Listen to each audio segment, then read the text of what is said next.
Goeiemôre, baie welkom by vanoggend se Saamwees. Ons is in 'n wonderlike tyd van die nuwe jaar. Ons is in 'n nuwe seisoen, die seisoen van Epifanie. Maar wat is Epifanie nou presies? Natuurlik, Epifanie is ons wat as gelowiges herdenk die verskyning van God in hierdie wêreld.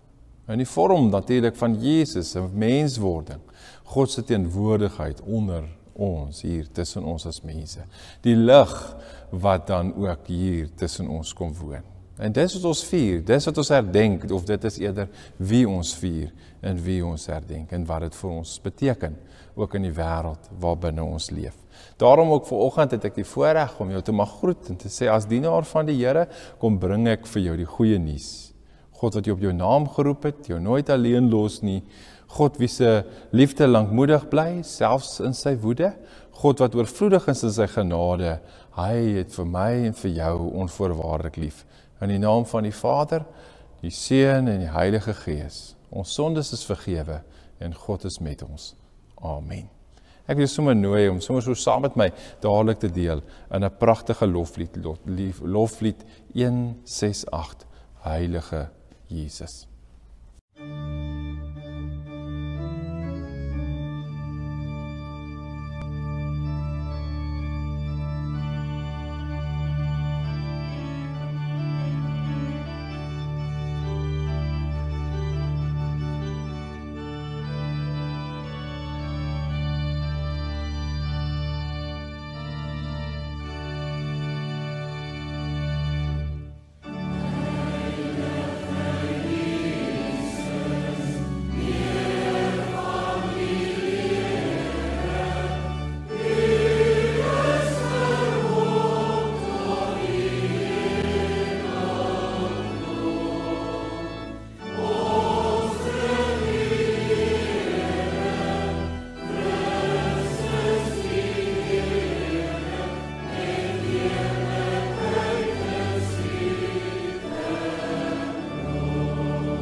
So vir 'n oomblik, kom ons word stil. Here, ons Here, baie dankie vir ons saamwees vanoggend. Dankie vir die voorreg wat ons mag hê om rondom u woord by mekaar te wees. Dankie vir die voorreg om dan ook Epifanie te kan vier, u verskyning, u menswording, u wat die lig is, wat hier in ons donker wêreld kom skyn het. Dankie vir u liefde, u nabyheid. Dankie dat u op soveel maniere in ons lewens betrokke is. Dankie dat ons kan sien wat u met ons maak, dat u ons nuut maak en waarheen u met ons op pad is. Wees met ons. Mag u dan ook so dat ons u lewende woord hoor en mag ons deur u Gees gelei word. Ons bid dit in Jesus naam. Amen. Ek wil graag sommer vir jou vra, daar waar jy is, as jy kan, blaai met jou Bybel, blaai daar na Jesaja 60 toe, 'n kosbare deel, 'n baie bekende teksgedeelte. Hier by ons in die gemeente is dit ook ons gemeente visieteks, die teks waarop ons gemeente se visie gebaseer is. Jesaja 60. Kom Jerusalem, laat skyn jou lig, vir jou het die lig gekom. Die magtige teenwoordigheid van die Here het vir jou lig gebring. Daar is donkerte oor die aarde, duisternis oor die nasies, maar oor jou gee die Here lig, oor jou verskyn sy magtige teenwoordigheid. Nasies kom na jou lig toe en konings na die glans van die nuwe dag wat vir jou aangebreek het. Kyk rondom jou, kyk, hulle kom almal bymekaar. Hulle kom na jou toe. Jou seuns kom van ver af. Jou dogters word met liefde gebring. Jy sal dit sien en van vreugde straal. Jy sal bewe van blydskap, want die rykdom van die see word joune. Die skatte van die nasies kom in jou besit. Jou land sal vol kamele wees, jong kamele uit Midian en Eva. Almal wat uit Skeba kom, bring goud en wierook en verkondig die lof van die Here. Al die kleinvee van Kedar word vir jou bymekaar gemaak. Die ramme van Nebajot is tot jou beskikking. Hulle is aanneemlike offers op my altaar. So vermeerder ek die roem van die huis waar ek geëer word. Net tot daar, Jesaja 60 vers 1 tot 7. Ek wil jou graag nooi om dan weer 'n volgende lied dalk saam met ons te sing, Psalm 48. Die Here is groot, waar Sion stop. Ons sing daarvan ook die Tosius beruiming.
Ek wil graag vanoggend so begin om vir jou te vra, dink 'n bietjie aan die donker. Dink hoe voel jy oor donker? As jy oor die gevoel daarvan moet dink. Dink toe jy dalk 'n klein seentjie of 'n klein dogtertjie was en jy dalk in jou kamer gelê het, alleen, ligte is af, almal in die huis slaap, en hoe jy gevoel het as jy dalk bietjie bang was of angstig was of snaakse figure dalk gesien het in die donker. Of as jy iewers dalk in die donker al vasgekeer was. Ek onthou, toe ons klein was, ek en my boetie, ons het op 'n stadium op 'n myndorpie gewoon, en ons is toe Pretoria toe op 'n stadium, vir familie gaan kuier, en ons is daar in 'n groot winkelsentrum. En toe is daar een van hierdie masjiene waarin jy nou klim, so 'n speelietjie, waarin jy klim, en dan maak hy toe, en as hy toemaak, dan gaan daar 'n skerm aan binne, en dan beweeg hierdie ding so op en af, en jy sien nou hierdie skerm, dan skep dit so effens van 'n illusie. En ek en my boetie ry te al te lekker nou met hierdie masjien, en dis donker, en hy's heeltemal toe, en so gebeur dit toe, dit uiteraard toe toneelstuk nou verby is, of hierdie rondrits op in hierdie karretjie nou klaar is, toe gaan alles weer af. Maar toe's dit pikgiet donker. En ek onthou, selfs terwyl ek vir jou vertel, onthou ek daardie angs wat ek beleef het, om binne in hierdie donker ruimte te wees en nie te weet waarheen ek nou moet gaan nie. En ek het daar rondgetas en ek onthou hoe angstig ek en my boetie begin raak het en gewonder het, maar wat moet ons doen? Hoe gaan ons hier uitkom? En ons gesoek het en nêrens regtig dit kon kry om hierdie deur van hierdie ding oop te maak nie. Daardie donker, om niks te sien nie. Donker. 'n donker gevoel. Ek wil jou graag vat in jou lewe na 'n plek toe waar jy dalk so iets van hierdie donker verstaan. Jy is ook op die oomblik in jou lewe op 'n donker plek. Jy sê ek verstaan so iets van donker. En dink maar vir 'n oomblik ook hoe ons so dikwels dinge wat moeilik gaan in ons lewe, moeilike tye, ook beskryf met 'n metafoor van donker. Dus julle as familie is dalk onlangs deur 'n moeilike tyd deur iemand aan die dood af te staan. Of jy is deur 'n moeilike tyd by die werk die afgelope jaar. Jy is dalk deur 'n egskeiding. 'n moeilike tyd. Iemand naby aan jou of jouself is dalk baie siek gewees of is baie siek. En dan sê ons baie maklik as ons sê ons kry swaar, dan gebruik ons hierdie metafoor en ons sê ons was deur 'n donker tyd of ons gaan deur 'n donker tyd. Nou is die vraag, ons maak reg, ons vier Epifanie, ons vier die lig wat onder ons kom woon het. Ons dis 'n nuwe jaar. Dan is die vraag, maar wat gaan anders wees? Wat het verander? Is dit net die datum? Wat het regtig verander? Wat gaan hierdie jaar anders wees? Of wat behoort te verander? Ek dink so aan Kerstyd, nee. Ons het in Kerstyd gevier, Immanuel, God het onder ons kom woon, en natuurlik Epifanie, sê ons maar, God se woon onder ons, en wat die implikasie daarvan, en wat dit vir ons beteken. Wat maak ons? In 'n donker tyd is ons op soek na lig. En ja, so dikwels kan ons dinge wat rondom ons gebeur, beskryf in 'n donker tyd. Lees ons Jesaja 60. Waar die metafoor van lig, die teenoorgestelde van donker, baie duidelik dan ook gestel word. Ek dink sommer aan wat hier gebeur. Natuurlik die volk van die Here, wat die voorreg het om die Here te ken en hom te aanbid. Ek dink hulle, hoe wonderlik dit sou wees, hulle het die tempel gehad, en dan gebeur hierdie verskriklike, moeilike ding met hulle. 'n moeilike ding waar hulle deur 'n donker tyd gaan, wat ons ken as ballingskap. Wat maak ons hiermee? Dan kyk ons, dan blaai ons bietjie terug in hulle eie geskiedenis en ons sien waar kom hulle vandaan. Wat 'n lewe het hulle geken? Hulle het dit geken hoe dit is om naby aan die Here te leef. Hulle het dit geken oor hoe om fees te vier. Soveel so, hulle het dit so goed gedoen dat ander volke, dat ander mense dit gesien het en gesê, maar ons wil hê wat julle het. Ons wil hê wat julle het. En mense het by hulle aangesluit en deel geword. Wat is dit wat mense gesien en gehoor het? Ek dink sommer so, as ons in 'n donker tyd leef en ons sê, ons vier die lig wat na die wêreld toe gekom het, dis hy wat in ons leef. Ek dink aan Jesus wat van homself praat en sê, ek is die lig vir die wêreld, wie my volg sal nie in die duisternis lewe nie, nee, Johannes se beskrywing daarvan. Dan is die vraag, hoe lyk ons getuienis? Wat is dit wat mense by ons, wat glo in die lig, ons wat dit vier, wat sê, ons vier Epifanie, ons vier Kerstyd. Wat is dit wat hulle by ons beleef, dalk in 'n donker tyd? Dink aan die Jode, ballingskap is verby, die Jode keer terug, wat gaan hulle daar kry? Wat kry ons in Jerusalem? Vervalle, dit wat ons geken het, dit wat vir ons spesiaal was, is daarmee heen. Die tempel moet weer herbou word, die land soos ons hom ken moet weer herbou word. Ons gaan terugkeer. Wat gaan ons maak? Ons is in 'n donker tyd. En dit is eintlik wat Jesaja hier maak, né? Jesaja probeer vir hulle iets daarvan sê, die lot van hierdie stad lê in julle hande. Dit lê in julle hande. Ek dink sommer dadelik aan een van ons kerkgeskiedenis en kerkregdosente, Prof. Johan van der Merwe. Hy het op 'n stadium iets in die lyn gesê van vir ons om geskiedenis, nee, uit ons kerkgeskiedenis gegee. En toe sê hy, om so iets van die toekoms te verstaan, moet jy eers so ietsie van die verlede verstaan, nee. En jy moet jouself so ek dink as ek reg onthou, die metafoor wat hy gebruik het, was 'n skoppelmaai, 'n swaai. Nee, om te sê, ek moet, om te kan swaai, moet ek eers so 'n bietjie myself agtertoe druk, nee, iets van die verlede verstaan, sodat ek kan vorentoe gaan. En ek dink Jesaja het so iets daarvan verstaan. Hy het so ietsie daarvan verstaan. Nee, want hy verstaan waarskynlik iets van hulle geskiedenis, van die Jode. Wie is julle? Waar kom julle vandaan? Onthou wie julle was, onthou die getuienis, nee, onthou van dit wat mense by julle gesien het, omdat julle vir die Here lief was. Die terugkeer van die Jode na hierdie stad Jerusalem, die verandering is in hulle hande. 'n Lewe met God, 'n verhouding met die Here, dis die getuienis. En wat gaan ons hiermee maak? Kerstyd, ons loop so in, ons maak so reg, 'n nuwe seisoen breek vir ons aan, vir ons meer as een, ons beweeg van Kerstyd na Epifanie. Baie van ons maak nou klaar met vakansie, ons is nou reg maak nou amper reg vir skool en werk in die nuwe jaar. Wat gaan verander? Ek onthou, hier in die gemeente, as ek reg het, ek so die week na Kersfees, of die eerste Sondag na Kersfees het ek gepreek, en ek het 'n aanhaling gaan haal van Edgar Guest, wat op 'n stadium gesê het, Kersfees is party mense so sentimenteel, dat hulle byna optree, soos wat God bedoel het hulle moet. Ja, soos God bedoel het hulle moet. Vanuit hierdie ballingskap, is dit so dat die Sabbatsonderhouding vir die Jode baie belangrik was. Nee, oor wie ons is, ons identiteit, wie ons behoort te wees. En ek dink dalk is dit die vraag, wat ons as gelowiges so in die begin van 'n nuwe jaar moet vra. Wie is ons in 'n baie donker wêreld? Wie gaan ons wees? Ons wat glo en bely en dit vier, dat die lig na hierdie wêreld toe gekom het. Ons wat sê ons volg die lig van die wêreld. Wie is ons? En wie behoort ons te wees? Die profeet maak dit eintlik duidelik, moenie mismoedig raak nie. Die lot van hierdie stad, Jerusalem, se verandering lê in julle hande. Die lot van die verandering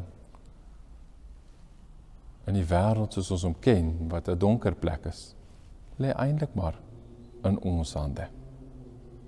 Dit is ook iets wat spontaan gebeur.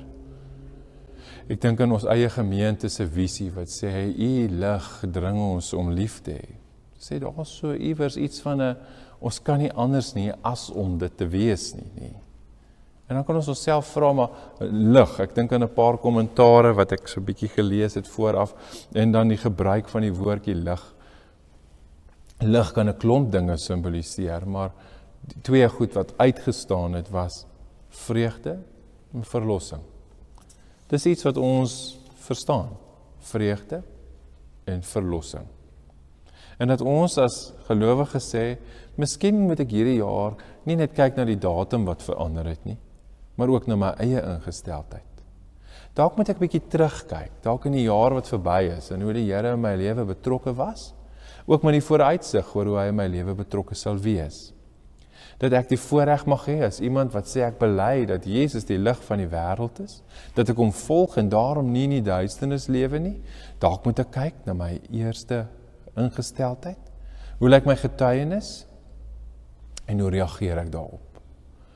Hoe skyn 'n lig in 'n donker wêreld? Die terugkeer van die Jode en die lot van die stad het verander. Die verandering in die hande van die Jode. Ja, hulle het iets verstaan van wie ons was voor ballingskap en wie ons behoort te wees of wie ons kan wees. Maar God het so bestem dat hy elkeen van ons in hierdie jaar as gelowiges so mag seën dat ons kan glo dat ons 'n verskil in hierdie wêreld kan maak. En sodat ons die dinge kan doen wat ander mense glo nie moontlik is nie. Omdat ons gedring word deur die lig self. Kom ons bid saam. Here ons Here, dankie vir ons saam wees. Dankie vir die voorreg dat ons dan ook mag glo. U is die lig vir die wêreld. U het onder ons kom woon. En net soos die Jode dalk 'n bietjie moet terugkyk en sê, kom ons kyk waar u betrokke was en is in ons lewe. Here, ons kyk na 'n jaar wat verander het, ons kyk in 'n nuwe seisoen waarin ons beweeg het, Maar vandag wil ek in die besonder bid vir my eie ingesteldheid. Vir my eie ingesteldheid oor die jaar wat voorlê en dit wat my pad mag kruis. Mag dit so wees dat ek gedring word deur u liefde self, deur u lig self, en dat dit is wat mense dan ook mag raak sien. Mag dit die getuienis wees wat ek mag lewer in die jaar wat kom. Ek bid dit in Jesus naam. Amen. Ek wil graag jou nooi, dan sluit ons geleentheid saam af met die kosbare lied 528, Leer my u wil, Here, en mag dit jou opregte gebed wees, dalk vir jou eie ingesteldheid ook, vir die jaar wat kom.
Ek wil graag, ons het die voorreg, ons het gesê, ons het begin hier in die naam van die Here, en daarom mag ons ook so afsluit, mag ons so gestuur word, soos die Vader dan ook vir die Here Jesus self gestuur het, so stuur hy ook vir ons vrede vir jou.